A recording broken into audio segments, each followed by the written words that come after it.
It's a photo booth video. You know the vibes. Quiet on set. Sound, camera, action. Hey guys, today I will be making a video on 5 daily habits / the cheat codes to my life. Grab a snack. Actually, I don't know why people say like, grab popcorn or grab a snack. No, don't grab anything. Put your attention on me, okay? There's no need for an intro. Let's just get right into the video. Number 1, make your bed first thing in the morning. Now, when you make your bed the first thing in the morning, that's your first win of the day. It's a simple winning action that helps you build momentum. Your day just consists of small wins and they build on each other over the day grows. So why not just start literally the second you wake up? Also, don't check your phone first thing in the morning. That's really awful for your brain. Don't do that. Habits are really hard to break. The first 3 days are going to suck. It's going to be like withdrawal, but don't do it. Also, when you make your bed and it looks nice, you're less inclined to go back into bed. So, I don't know, if you're like a work from home girly and you're like, my bed sounds nice. Number 2, gratitude. Now, I have my own little cute gratitude journal. There are so many science-backed up research that shows us gratitude makes you literally scientifically happier. Saying thank you, like right when you wake up, like, thank you, because especially when you're going through hard times, it may seem and feel hard to believe, but waking up, literally being on this earth, having your feet on the ground, seeing is a miracle in itself. Is that not facts? Like, tell me that isn't facts. This habit definitely came in clutch during my depressing times because when we are not feeling great, we're feeling low, it's really hard to focus on the good things that are going on in life. When you have a habit, because it's a habit, you do it every day. So no matter how you feel, your gratitude journal will always be there. Also, I saw this thing on Pinterest recently. I'll put it, and it just says, I love the smell of possibility in the mornings. Cheers to that. Going along with the gratitude journal, it helps you shift the mindset from being a person who says, I have to do this, versus get to. Now, that is not to say your feelings, I don't want to go into work because it's so stressful, I don't want to deal with this and this and this and this and this. They're so valid. But when you have a gratitude journal or when you say, I get to, you can focus on, like, I get to make money. I get to go into the break room and have a coffee every day. Me and Kristen get to go on our lunch breaks. Me and Kristen get to go on our little walks while we yap. I don't know who Kristen is. Actually, she was one of my favorite people at my internship. So shout out Kristen. She's probably not watching this, but love you, Kristen. You were a pleasure and a delight and all in one. Shout out Julian also from the soundstage. Side note, also, if you guys want me to make like my favorite books type video, let me know because I would love to make that video. Number 3, 10K steps / movement daily. Hot girl walks do work. Now, for this one, I feel like it's a very like person by person basis. Use it more so as a guideline target, not like a rigid, because sometimes if it's too rigid, you just don't want to do it at all. But for me, I am a walking girly. I love walking, and doing 10K steps minimum daily has been dramatically incredible to my life. If you're a person who, let's say, like you have a goal of you want to start working out at the gym every single day for 1 hour, but right now you don't go to the gym even at all, the key steps to starting a habit is to start off really small. So maybe your goal could literally just be putting on your gym shoes, changing into your workout clothes. You don't even have to go to the gym. And then the next step is literally just getting your ass to the gym. The hard part of anything is just getting there. Once you're there, you've already done your task. The hard part isn't studying. Well, studying is sometimes hard, but the hardest part isn't studying. It's getting your butt to the library. It's getting dressed for the day. It's getting ready to work. It's getting ready to... Anyways, for me, walking has been super beneficial. It like circulates my blood, my brain blood flow. I don't think that's placebo because when I need a break from work, I'll go on a walk and I'm so much sharper after I go on a walk and so much more awake, like less slouchy and less draggy and focused and sharp. Personally, I love walking. That's my tangent on walking. Hot girl walks hot girls are up to something. Hot girl walks work. When adults are like, you should go exercise. I get it. Exercise is definitely a drug. It's like a natural serotonin, dopamine boost, relief, whatever. I've learned that. Like, that is definitely 100,000% true.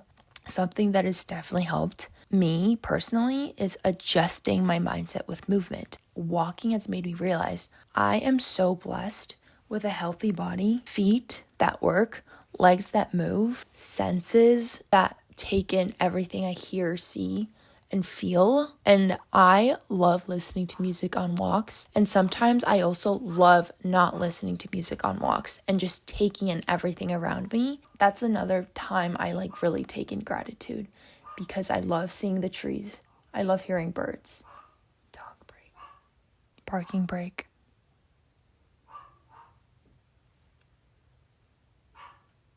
Okay. Number 4.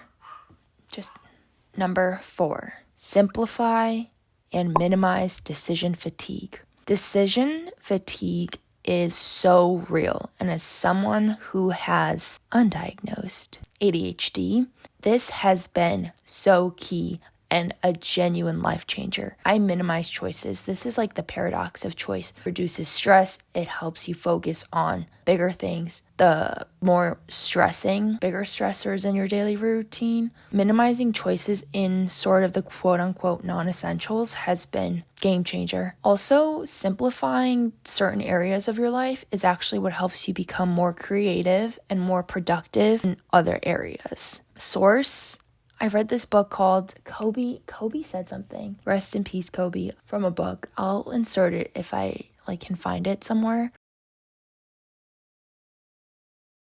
I mean, I do it. Kobe does it. Am I saying I'm Kobe Bryant? No, but am I saying trust Kobe over me if you don't trust me?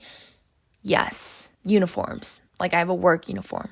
Monks wear the same thing every day. Okay, wait. There's that kind of came out of my ass, but wait, let me insert something, okay?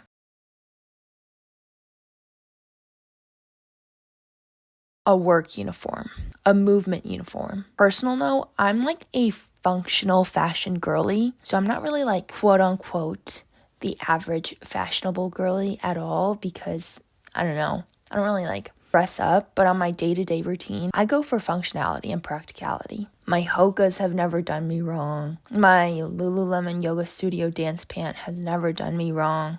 There have been very few times in my life where all black has ever done me wrong. Monochrome has never done me wrong. If you're confident in who you are and your actions, you'll be confident in anything you wear. Another area, water.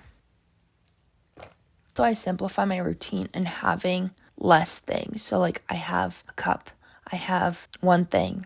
Does that make sense? But also this might be a very personal thing, just because I'm an overstimulated girly. I get overstimulated by different things. So it's really nice for me to just have simple and less things. Also, it helps me practice detachment and feel less attached to the things I own. Food. Meal prepping, game changer. Cooking really stressed me out. And at the end of a long day, the last thing I want to put my effort into is cooking. And that's a time where I'm very vulnerable to just buying out food. I mean, which is fine, but there are some times where I'm just I want to save a little money and kind of know what ingredients are going into my body. So meal prepping has been amazing. Also, do stuff that works for you. So for example, I'm a person, if I get attached on one thing, I get hyper fixated. Meal prepping works perfectly for me because I would rather eat the same thing that I love every single day rather than not. But if you're not like that, plan, prep, and do a variety. See, but that sounds a little too much for me because my night routine is very routine. It's not the same thing every day. I have my routine in the shower. It's very nice. I'm very calm. I light a candle. I call my mom at night. I text my friends. I send them an Instagram reel. Number 5, going along with that, connecting daily / valuing relationships. Now, this might differ, but I can only assume that most people value people and relationships. I say value. There's a difference between having that value and actually showing that value. Actions reveal your values. My personal values are friends, family, relaxation, mindfulness, presence, grounding, nature. So because my friends and family are such an important value to me, I make it a priority to connect with them every single day. I call my mom every single day. If I don't text a friend or call my mom or text my mom, or it just feels like the metaphor is the last missing puzzle piece in my day. Honestly, that's the best way I can describe it. Another value of mine is really prioritizing presence and mindfulness. As someone who feels stressed sometimes. Also, side note, saying I feel versus saying you are, game changer. It's differentiating between the emotion. You are not an emotion. You feel an emotion. The emotion you feel versus saying you are that emotion, you're making yourself that emotion. For example, I feel sad versus I am sad. That's like a huge difference in semantics. Now I'm just trying to use big words that I don't really, it's really huge. Like I catch myself doing this too, but sometimes I just have to say, I was very stressed today. There were times during the day where I felt high stress versus I'm so stressed today. Also, sometimes when you feel sad, do you just feel tired? Food for thought. Walking also helps with that value of mine, just trying to be present and relaxed and grounded. So that's where habit 2 comes in handy. Also, I love hot yoga. This is a really random side note, but I think hot yoga has done more for me than any therapy session. Maybe it's just my body really reacts to hot yoga, but really release some things in my body that I felt some things, okay? Valuing relationships is so key. Loneliness is such an epidemic that we're facing. Pros and cons of technology and social media. Anyways, lastly, number 6, this is something I've been trying to implement. I'm trying to implement it every day, but I don't do it every day if I'm being honest. It's doing a rosebud thorn to end your night. Your rose, it's highlight of the day. What went well? It makes you feel good. Ooh, that happened today. Thorn, honestly, the best days are when you don't have a thorn, because if you do have a thorn, it's like you can let out the negative in the journal, and sometimes it feels good to let it out. Also, sometimes my thorns will be so trivial and I'm like, oh, because in my head, it's like that meme. It's like sometimes my body doesn't know the difference between a deadline and a bear attacking me. And then I'll write it out and I'm like, oh, there was no immediate risk there. There was no reason for me to go into fight or flight mode. But okay, I think the bud is really a reason why I want to implement this. Every time I have a bud, it makes me so the reason to get up in the morning the next day. This just goes along with I love the smell of possibility in the mornings, and it just makes me excited to fall asleep. It can be something so small or so big. Some days my bud was like, I am so excited to get this project done, which is like on the bigger side. My bud was like, I am so excited for my coffee. I love my morning coffee. Like the other day, I was so excited for this new pistachio vanilla coffee Nespresso pod that I found. And my bud is my morning coffee more often than not. I really enjoy coffee. Also, some other journaling rituals could be morning pages. Shout out the Artist Way. Okay, that is my 5/6 daily habits, cheat codes.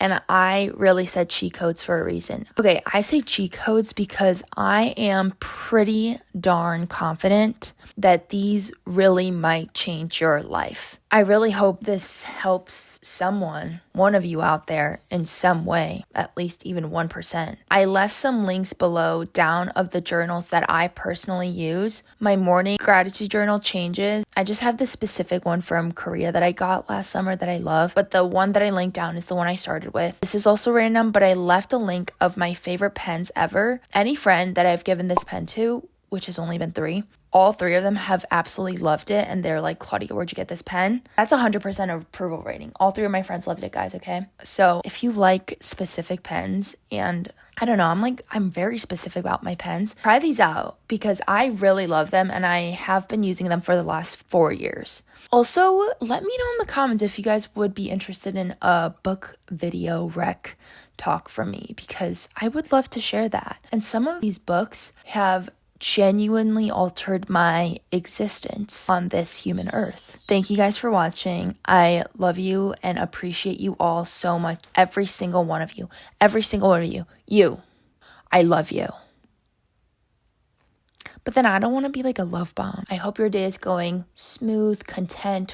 If it's not, wishing you a better next moment. If you enjoyed the video, don't forget to subscribe so you don't miss the next one. And I will see you in the next video. As always, love you. Okay, bye.